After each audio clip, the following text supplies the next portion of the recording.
Good evening, everybody. My name's Sandy Batho. I'm standing for the Scottish Conservatives in Edinburgh Western. I'm very happy to stand in for Nick Cook because I'm a passionate cyclist myself. I've cycled down from Aberdeen to London on a number of occasions.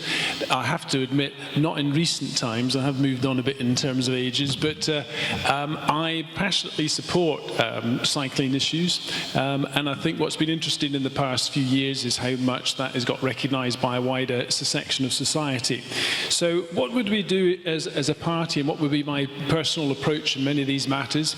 I share some of the frustrations that has just been expressed to you by the chair about some of the issues that we face as cyclists. For example, on trains, when I first started cycling and putting bikes on trains, there were loads of spaces. And it seems to me that as technology has improved and how the wagons are designed and so forth, the way in which train companies have looked at this is just as a means to reduce space for cyclists. And that is something that I think that needs certainly to be taken up with them, because we seem to be going backwards as far as that is concerned. I also look at a place like Haymarket Station and all of the concourse redevelopment there, very impressive. But as far as I could tell, and I've not been around there recently, virtually nothing was done in terms of bicycle racks, which I was really staggered at.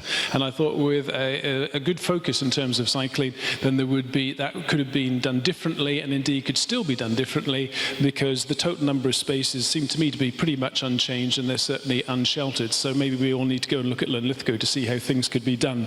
So in terms of funding, it's good to see that there has been improved funding from over government at times towards cycling, generally reflecting the increased recognition on it.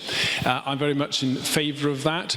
I'm not necessarily completely in favour of a kind of formulaic approach in terms of a set percentage of the road budget needing to be allocated to cycling in particular. And I say that thinking about Edinburgh as a city.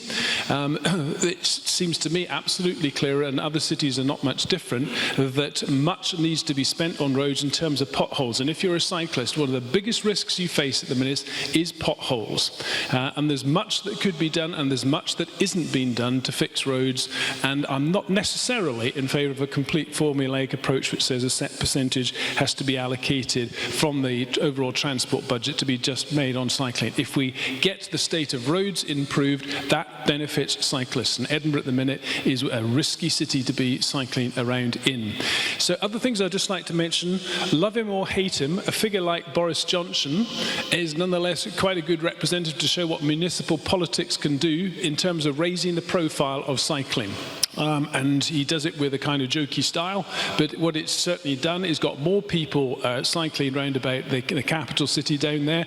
If you've been down to London recently, there's masses of work being done in terms of cycle lanes over London Bridge and other places, which is actually really quite impressive. And I think when you have the right degree of focus around a city, and perhaps having a concept as a mayor is a good way in which to do that, then you tend to make progress. When we look at other European cities, such as in Amsterdam and Copenhagen and places, again you see much better facilities set up by municipal authorities or backed up by government in terms of cycle racks and places, because it's no good lots more people cycling if there's no safe places in which to secure your velocipede as you're going around about the place. So I'll be looking to see some of those investments are made, that they're made properly.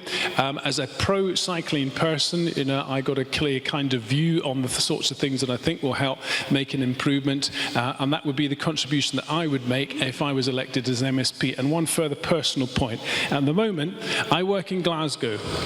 I live in Edinburgh. I used to cycle to work every day in Edinburgh. If I was elected as an MSP, I would love to get back to that habit.